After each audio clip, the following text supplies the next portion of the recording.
கொஞ்சம் அப்படியே மூவ் பண்ணுங்க.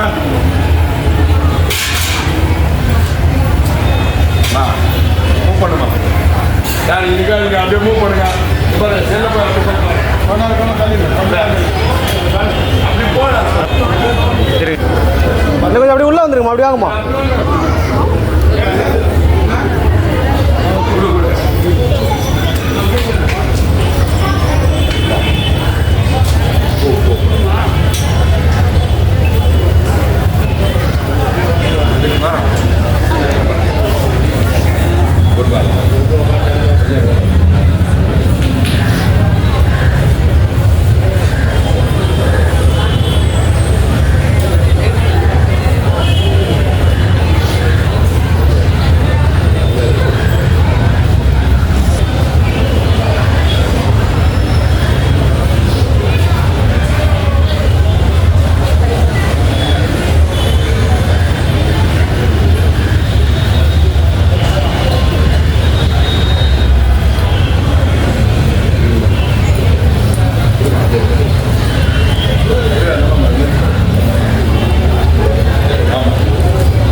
லாஸ்ட் டைம் சூப்பர் சிங்கரில் கேப்டனோட ப்ரோக்ராம் போயிட்டு நான் எப்பவும் டிவிலாம் பார்க்க மாட்டேன்.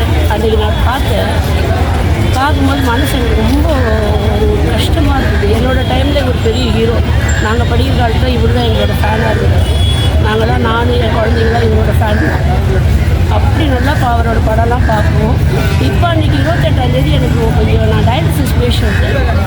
எனக்கு ரொம்ப பிரச்சனை இருந்தது உடம்புல. கால் எரிச்சல், கால் வலி, கால் குத்தல்னு நான் எத்தனையோ பார்த்துக்க முடியல. அன்றைக்கி இவர் அண்ணன் நினச்சேன், நீங்கள் எல்லோரும் தெய்வம்னு சொல்கிறாங்களே, நிஜமாகவே நீங்கள் தெய்வமாக ஆயிருந்தீங்கன்னா இன்றைக்காவது நான் தூங்கணும். நான் 6 மாதமாக நான் தூங்கவே இல்லை, கஷ்டமாக இருக்குது. உண்மையில் இன்றைக்கி வந்து எனக்கு கால் வலியே இல்லை. எப்படி போச்சுன்னே தெரியல. அப்பவே வரணும்னு நினச்சேன். இப்போ பயங்கர கூட்டமாக இருந்தது. நம்மளால் உள்ளே போக முடியுமோ என்னன்னு தெரியல. அதனால வரல. இன்னைக்கு கிளம்பி வந்துட்டேன். ஆனால் மனசில் ஒரு வைப்ரேஷன் தெரியுது, பயங்கரமான வைப்ரேஷன் தெரியுது. ஒரு கோயில்ன்றது புரியுது. வேறு எதுவும் சொல்கிறதுக்கு கிடையாது. அவர் இன்னொரு 10 வருஷம் இருந்திருக்கணும். எல்லா ஏழைங்களையும் பார்த்துருக்கணும். கடவுள் நல்லவங்கள தான் சீக்கிரம் கூப்பிட்டு போயிடுவார். நான் கேள்விப்பட்டிருக்கேன். அதான் போயிட்டார். இவரும் என்னோடய வீட்டுக்காரர் கிளாஸ்மேட்டு. மதுரையில் தான் எங்கள் வீட்டுக்காரர் படித்தார். அதே நாடார் ஸ்கூலில் தான் படித்தாங்க 2 பேரும். அடிக்கடி சொல்லுவார், இவரை பற்றி நிறைய சொல்லுவார். நானும் கேள்விப்பட்டிருக்கேன். இன்றைக்கி வந்துட்டு எனக்கு கொஞ்சம் மனசு சந்தோஷமாக தான் இருக்குது, நிம்மதியாக இருக்குது. Thank you very much. நான் இருந்ததெல்லாம் 35-40 வருஷம் கல்கட்டாவில் இருந்தேன்.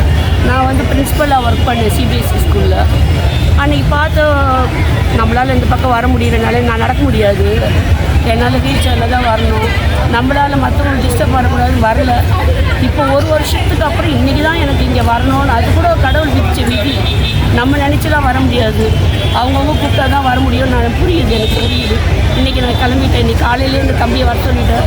பாப்பா நம்ம போயிட்டு வந்துடலாம், கேப்டனை பார்த்துட்டு வந்துடலாம் அப்படின்னு கிளம்பி வந்தேன். இங்கே நீங்கள் இவ்வளோ ஹெல்ப் பண்ணிட்டாங்க எல்லாருமே. எனக்கு நடக்க விடாமையே கூட்டிகிட்டு போயிட்டு தரிசனம் பண்ணிவிட்டு மனசு சந்தோஷமாக இருக்குது.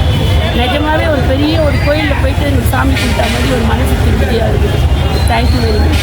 நீங்கள் ஆர்கனைசேஷன் நல்லா பண்ணுறாங்க, ரொம்ப நல்லா இருக்குது. இது நீடூழி இருக்கணும், எப்பவுமே இருக்கணும். இந்த மாதிரி ஒரு மெத்தட் இருக்கணும். நான் கடவுளை வேண்டிக்கிறேன்.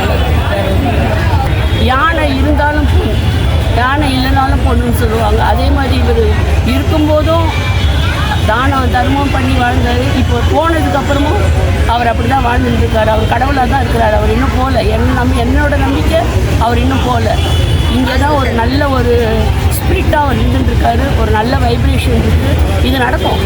இந்த அன்னதானம்லாம் நிற்காது, எப்பவுமே நடந்துட்டு தான் இருக்கும். நல்ல நம்ம மனுஷங்க இதில் வரைக்கும் இருக்கும். ஆனால் ஏன் நம்ம மனுஷங்க அவரை முன்னாடியே புரிஞ்சுக்கலையே தான் வருத்தமாக இருக்கும்.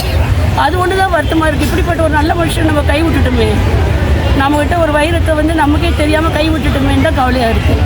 அது முன்னாடியே நம்ம பப்ளிக்கு தெரியல. பப்ளிக் எப்பவுமே போனதுக்கப்புறம் அடுத்து ஒன்றுமே பிரயோஜனமே கிடையாது. நம்ம அதை தான் பண்ணிட்டு இருக்கோம் எல்லோரும். அதான் பண்ணிட்டு இருக்கோம். அவர் நம்மளாம் பார்த்துருந்தோம்னா அவர் இன்னும் 20 வருஷம் எடுத்துருப்பார். நமக்கு அந்த மாதிரி கொடுப்பனை இல்லைன்னு தான் நான் சொல்லுவேன். வேறு என்ன பண்ணுறது? அவர் போயிட்டார். அவர் சந்தோஷமாக இருக்கார். கொடுப்பனை நமக்கு தான் கிடையாது. எனக்கு அந்த அம்மா பார்க்கணுன்னு எனக்கு ஆசை. குழந்தைங்கள பார்க்கணுன்னு ஆசை. எப்போ பார்க்க முடியுதோ அன்றைக்கி பார்த்துக்கலாம். இன்றைக்கி இருக்காங்களா? இல்லை இருக்காங்களா? அவங்க எல்லாமே வீடோடு சேர்ந்து ரொம்ப நல்லா பண்ணுறாங்க.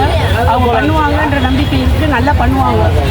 அவங்களுக்கு அந்த குழந்தைங்களுக்கும் அந்த அம்மாவுக்கும் அவர் கூடவே இருந்து சப்போர்ட்டாக இருந்து எல்லாம் வழி நடத்துவார். அது கட்டாயம் நடக்கும். துல்லியமாக தினசரி நடப்பு நிகழ்வுகளையும் கல்வி, விளையாட்டு, அரசியல், வாழ்க்கை முறை, மருத்துவம், தொழில்துறை, சினிமா, பொழுதுபோக்கு போன்ற பல்வேறு நிகழ்ச்சிகளையும் உடனுக்குடன் காண கேப்டன் டிவி மற்றும் கேப்டன் நியூஸ் சமூக வலைத்தள பக்கங்களோடு இணைந்திருங்கள். உங்கள் வணிகத்தை கேப்டன் டிவி மற்றும் கேப்டன் நியூஸில் விளம்பரத்தின் மூலம் மேம்படுத்த விருப்பமா? உடனே கீழே கொடுக்கப்படும் எண்ணிற்கு தொடர்பு கொள்ளுங்கள்.